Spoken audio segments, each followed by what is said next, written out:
사무엘하 17장 말씀 같이 함께 나누겠습니다. 17장 1절에서 5절까지 한 절씩 읽겠습니다. 아히도벨은 압살롬에게 또 이와 같이 말하였다. 부디 내가 12,000명을 뽑아서 출동하여 오늘 밤으로 당장 다윗을 뒤쫓도록 허락하여 주십시오.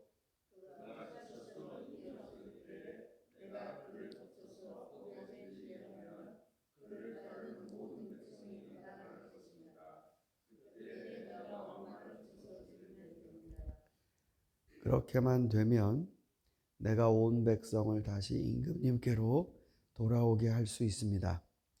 아내가 남편에게로 돌아오듯이 백성이 그렇게 임금님께로 돌아올 것입니다. 임금님께서 노리시는 목숨도 오직 한 사람의 목숨입니다. 나머지 백성은 안전할 것입니다.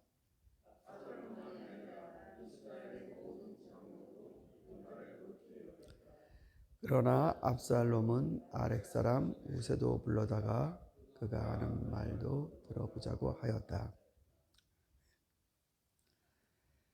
네, 아히도벨과 압살롬이 서로 다윗을 어떻게 해야 할까? 지금 후사를 이렇게 다져야 합니다. 논의하는 장면입니다. 이게 무슨 저 옆나라 혹은 오랫동안 원수지간에 있었던 나라에서 오가는 대화라면 그럴 수 있구나 하겠지만 이게 여기에서 말하는 쫓아가서 목숨을 뺏어야 됩니다라는 사람이 다윗입니다. 압살롬은 아들이고요. 그러니까 아들이 자기 책사와 같이 아버지를 어떻게 제거할까? 이 얘기를 하고 있는 겁니다. 이스라엘 역대 왕을 보면 악한 왕들이 참 많이 있었습니다. 그러나 악한 왕이라고 해도 아들이 아버지를 죽일 생각을 하는 그런 왕은 없었습니다. 뭐가 그렇게 미웠을까요? 자기 저 위에 그 할아버지 나라로 도망갔다가 다윗이 불러줬는데 그때 오랫동안 기다리게 했다고 서운해서 이런 걸까요? 이 압살롬은 한 가지 굉장히 유리한 판세가 그에게 있었던 건 뭐냐면 이스라엘의 많은 백성들의 마음이 그에게로 돌아서고 있다라는 게 굉장히 그에겐 유리한 포인트입니다. 그러니까 성문 앞에서 어디 가시오? 내가 하면 더 잘할 텐데. 이런 걸 한 몇 년을 하니까 이스라엘 백성들이 아주 그냥 마음이 뿅 간 겁니다. 그러니까 그 전시성 그 표현들에 그러고 나서는 자기가 헤브론에 가고 왕이라고 선언하자 다윗은 위기감을 느끼고 예루살렘을 떠났던 것입니다. 오늘날도 보면 꼭 이렇게 자기의 아버지나 혹은 혈족 간의 정권의 다툼에서 피도 눈물도 없다 이런 사례는 꼭 아니더라도 이 권력에 있어서 정말로 피눈물이 없는 이러한 냉철한 모습들을 많이 봅니다. 어느 나라가 살기 좋은 나라일까요, 여러분? 정말 이런 나라에서 살기 좋을까요?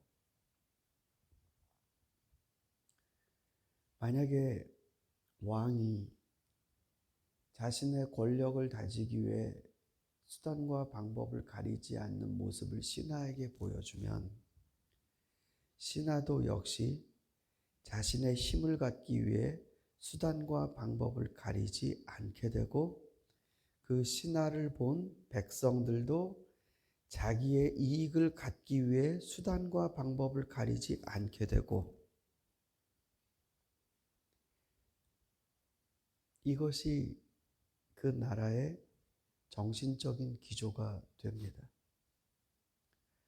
그래서 맹자라는 사람은 왕이 어떻게 하면 이익이 있을까라고 고민하는 모습을 정말 꼴보기 싫어했습니다. 왕은 그러시면 안 됩니다. 뭐가 더 이익이 될까만 따진다면, 뭐가 더 내가 더 유리할까 이것만 따진다면 신하들이 자기를 중심에 놓고 내게 뭐가 더 이득일까를 생각하게 될 거고 백성도 뭐가 더 나에게 이득일까를 생각하게 되니 온 나라가 덕은 없어지고 이익할 때 이자죠. 이로 인해 망가질 것이다. 압살롬이 이런 식으로 정권을 장악하면 정말로 어떤 나라가 될까? 그러나 결정적으로 오늘의 주인공은 아히도벨입니다. 아히도벨은 책사입니다. 판세를 잘 읽고 왕에게 안전한 길, 이득이 되는 길을 얘기해 주는 사람인데 왕이 이런 마음을 품으면 책사가 비난해 줘야죠.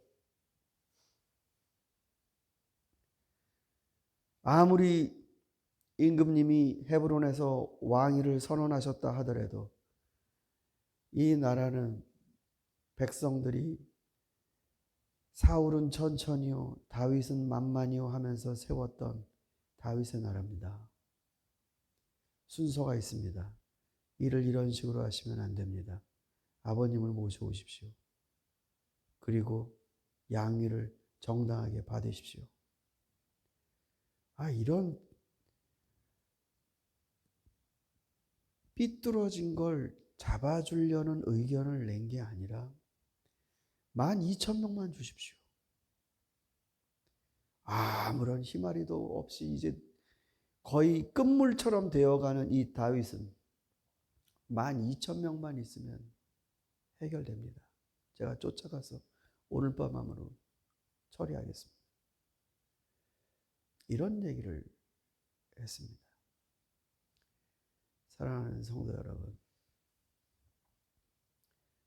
우리는 오늘 아침 기도를 드리기 위해 오지 않았습니까? 이 특별한 시간은 아무나 누리지는 못합니다. 하나님이 기도의 자리로 부르셨다고 저는 생각이 듭니다. 그런데 여러분의 이익을 위해서 기도하시겠습니까? 아니면 하나님 나라의 이익을 위해서 기도하시겠습니까? 정말 여러분에게 이익이 무엇입니까?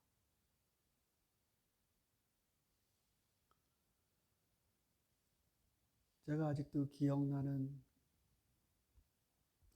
기도회 모임이 있습니다. 처음에 우리 교회에서 사역을 하게 될 때 한참 이제 아기 엄마들, 이제 지금은 벌써 다 교회의 기둥들이시지만 기도 모임을 하면 8, 90%가 이제 자녀들을 위한 기도죠. 그러면 우리 이민자들은 속상한 일들이 많아요.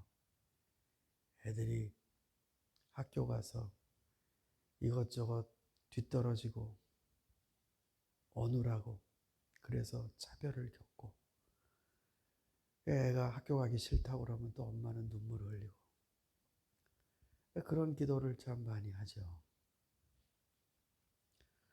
그러면 아이가 학교 가서 잘 적응하고 실력 있고 앞서가게 그런 인재가 되게 해달라고 기도를 합니다. 그러나 내 아이가 다니게 될 학교는 생태계 아닙니까? 생태계. 그러니까 아주 험한 곳에 내 자식만 그렇게 잘 돼야 되는 그런 마음가짐으로 아이를 보내는 게 아니라 그때 그랬습니다. 학교를 위해서 기도하자고. 그리고 괴롭히는 아이들을 위해서 기도하자고.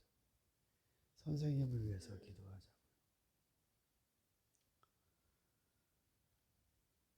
뭐가 이득입니까? 뭐가 잘 돼야 우리 가족이 잘 되고 우리 애들이 잘 되는 겁니까? 왜 예수님은 먼저 그의 나라와 그의 의를 구하라 라고 하셨겠습니까? 뭐가 잘 돼야 우리가 잘 되는지. 동양에서는 그러죠. 수신제가 치국평천하. 그러니까 내 몸을 잘 하면 나라도 잘 다스리게 된다. 틀린 말 아니죠. 그래서인지 우리는 먼저 가정이 잘 돼야 사회가 잘 되고 사회가 잘 돼야 나라가 잘 되고 이런 식으로 기도합니다. 그러나 잠언에 보면 바깥 일을 먼저 하래요. 바깥의 일을. 바깥의 일을 잘 다스리고 그 다음에 가정 일을 돌보라. 뭐가 이익입니까? 내 가족이 잘 되기 위해 무엇이 잘 돼야 행복할 수 있습니까? 아히도벨의 말이 너무나 귀에 쏙 들어왔던 이유는 자기 한 사람 왕위가 이 한 방으로 안정화될 수 있다라는 이 손쉬운 약속 때문에 이게 귀에 쏙 들어옵니다. 그러나 그 결과로 빚어질 이스라엘의 정신적, 영적 기조를 압살롬이 감당해낼 수 있을까요? 멀쩡한 아버지를 무슨 명분으로 죽이고 그 다음에 무슨 정권을 어떻게 신하들에게 권위 있게 다스릴 수 있겠습니까? 압살롬의 어리석은 꾀처럼 우리들의 삶이 이런 속삭임에 끌려갈 것이 아니라 오늘도 예수님 말씀처럼 내 가족, 내 건강 이것만 앞세울 것이 아니라 정말로 하나님 나라를 먼저 구하고 이득만 따지는 세상이 아니라 덕을 따지고 정의를 따지고 그렇게 해서 하나님의 의가 이루어진 그 순서로 우리에게 은혜가 임한 그런 기도가 정리된 우리 오늘 아침에 기도 소리가 될 수 있기를 소망합니다. 우리 같이 함께 기도하겠습니다.